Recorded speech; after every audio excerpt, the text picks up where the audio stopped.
Assalamualaikum warahmatullahi wabarakatuh. Alhamdulillahirabbil alamin. Wassalatu wassalamu ala asyrafil anbiya'i wal mursalin wa ala alihi wa sahbihi ajmain.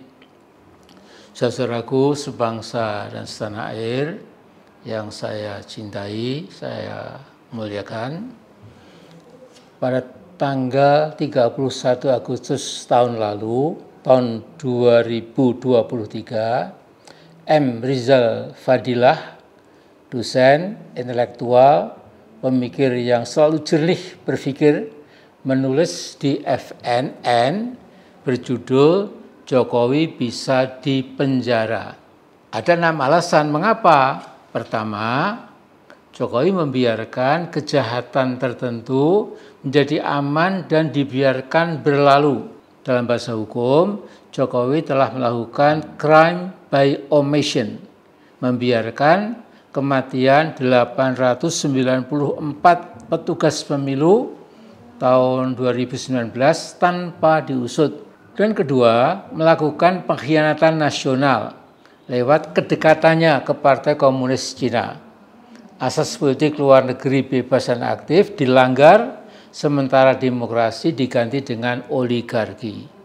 Kemudian yang ketiga, menerbitkan Perpu yang membebaskan penggunaan dana negara untuk keperluan COVID-19 tidak perlu dilaporkan. Jadi luar biasa ini. Ya.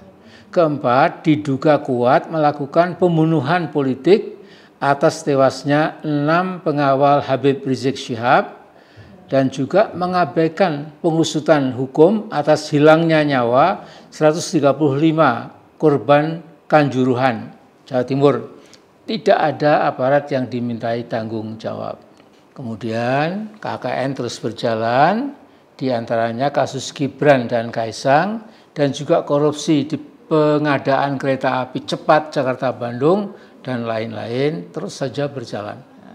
Dan yang keenam, kejahatan ideologi dengan merekayasa pengampunan dan rehabilitasi PKI melalui Kepres nomor 17 tahun 2022, Inpres nomor 2 tahun 2023, dan Kepres nomor 4 tahun 2023. Jadi ada yang aneh, penyelesaian non-judisial HAM berat untuk menyantuni aktivis dan keluarga PKI ini merupakan penyiasatan rezim Jokowi. Jadi dia siasati. Ya.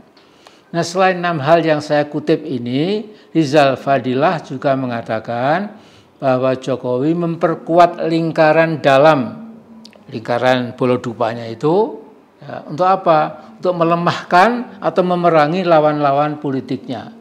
Nah, saya kira agak sulit membatalkan argumen faktual yang disebut oleh Rizal Fadilah itu. Nah, sekarang setahun kemudian Jokowi makin mengamuk, tetapi bagusnya amukannya itu amukan orang yang bingung dan sedikit bergejala linglung. Itu menurut kacamata saya, menurut apa yang saya lihat. Jadi kalau kita baca edisi khusus Tempo berjudul Nawadosa Jokowi selama berkuasa, Jokowi memang telah membawa Indonesia ke arah kegelapan. Untuk saudaraku yang tidak sempat baca majalah Tempo edisi khusus itu, baiklah saya sebutkan judul-judulnya saja dari 18 dosa Jokowi. Pertama, dinasti dan oligarki politik. Kedua, pelemahan institusi demokrasi.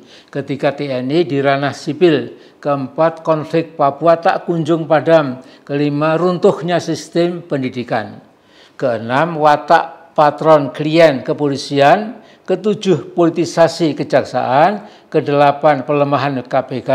Kesembilan, kegagalan menangani pelanggaran HAM berat. Dan kesepuluh, carut-marut mengelola APBN. Ke-11 runtuhnya independensi Bank Indonesia, ke-12 ketergantungan pada hutang Cina, ke-13 pemaksaan ibu kota Nusantara, ke-14 gimmick diplomasi luar negeri, ke-15 kerusakan lingkungan, ke-16 konflik agraria, ke-17 kriminalisasi atas nama proyek strategis nasional, dan ke-18 kebebasan sipil yang makin sempit.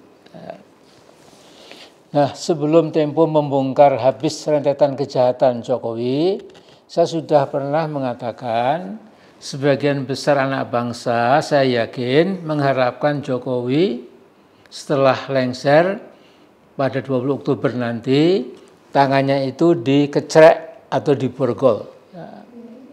Jadi proses hukum yang seadil-adilnya harus diterapkan pada Jokowi sekeluarga, karena kalau tidak ada proses hukum untuk mengadili Jokowi yang ternyata korup dan zalim, nanti kita khawatir Jokowi-Jokowi baru pasti akan muncul kembali dengan segala cara. Nanti bangsa Indonesia, bangsa besar ini bogged down kembali, tersungkur lagi jadi bangsa ketawaan di dunia internasional. Itu saudaraku, jadi sekali ini Jokowi harus dibawa ke pengadilan untuk bertanggungjawabkan kebijakannya yang serampangan, ugal-ugalan, gerusa-gerusu, seolah Indonesia milik kakeknya. Dalam bahasa Jawa bisa dikatakan Jokowi itu bodone orang mundak-mundak, artinya tidak semakin pandai. Tetapi arti harfiahnya adalah kebodohannya makin lama makin tambah banyak. Jadi kalau insya Allah Jokowi pasca lengser dan diproses hukum korupsinya dan keluarganya, Jokowi tidak perlu kecil hati. Teman-temannya di Asia yang pernah jadi presiden atau perdana menteri lumayan banyak yang masuk penjara. Jadi banyak temannya. Di Malaysia mantan perdana menteri Najib Razak yang memimpin Malaysia antara tahun 2009 sampai 2018 dipenjara 12 tahun karena korupsi. Bersyukur setelah hidup di penjara Selangor selama 6 tahun, kemudian dibebaskan. Separuh waktu di penjara, di Selangor. Dan lihat juga di Myanmar, walaupun Aung San Suu Kyi sekalipun pernah mendapat hadiah Nobel perdamaian, karena ketahuan korupsi harus masuk penjara. Tidak tanggung-tanggung 27 tahun hukuman penjara. Sekarang masih meringkuk dalam penjara. Namun banyak yang mengatakan dia adalah political prisoner. Ya, ini tafsiran banyak orang juga. Wallahu alam. Ya. Di Pakistan, Imran Khan, mantan Perdana Menteri, karena korupsi dan membocorkan rahasia negara ke pihak asing, dia harus meringkuk dalam penjara, dan pada Agustus 2023 dia dihukum 5 tahun penjara. Di Mesir lain lagi, mantan Presiden Husni Mubarak juga masuk penjara karena terbukti korupsi. Dia dipenjara selama 3 tahun dan 2 anak laki-lakinya juga bolak-balik dihadirkan di persidangan karena diduga keras terlibat korupsi. Ya mungkin kalau di sini seperti Gibran dan Kaisang lah, dipanggil bolak-balik. Di Italia, mantan Perdana Menteri bernama Silvio Berlusconi, selain korupsi juga terlibat skandal moral, dia cuma dipenjara 1 tahun karena sudah berumur dan mati di usia 86 tahun.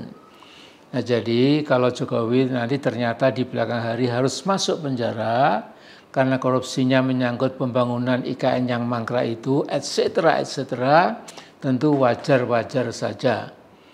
Namun Indonesia akan dipuji sebagai negara yang berani memenjarakan pemimpinnya karena skandal korupsi. Saya kira itu yang saya akan lihat, atau kita semua akan lihat insya Allah. Dan akhirnya Assalamualaikum warahmatullahi wabarakatuh.